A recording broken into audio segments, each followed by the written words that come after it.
Z nás žili. Nás bolo okolo 50 ľudí, ktorí sme navolávali. My sme tých ľudí chudákov klamali. Prišla SMS-ka každému zamestnancovi v podstate, že dnešným dňom končíme obhľadom výplat sa nám ozvu. Do dnešného dňa sa neozvali.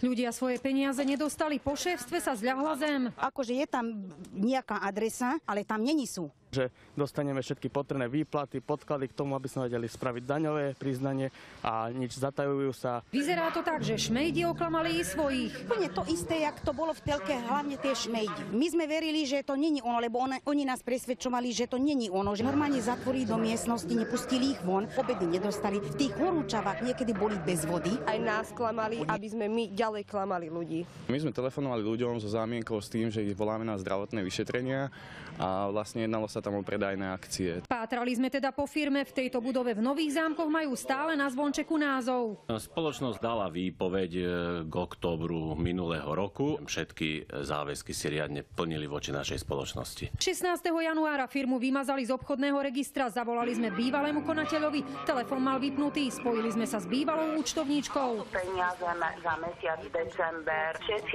ich mali vyplatené. Bola by som rada, keby ma už nikto v tejto veci nekontaktoval. Klamu, klamu, klamu a klamu. Nás tam mali jak v klietke, na toalety sme nemohli. Bol zo strany teda majiteľov nátlak na nás a v podstate psychicky to niektorí aj nezvládali. Pátrame ďalej po konateľovi spoločnosti, údajne by mal mať niečo spoločné s call centrom tu v Hadovciach. Ideme sa pozrieť.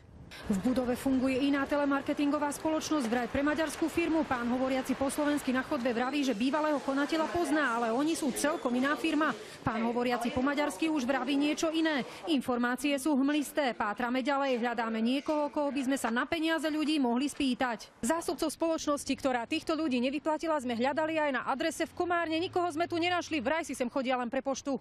Volá, kde ona býva. Maďarsko, lebo ja neviem. Už dávno to nefungujú. Uvidia títo ľudia vôbec niekedy svoje peniaze? Tak nad tým visí obrovský otáznik. Denisa Cibulka, televízia Markíza.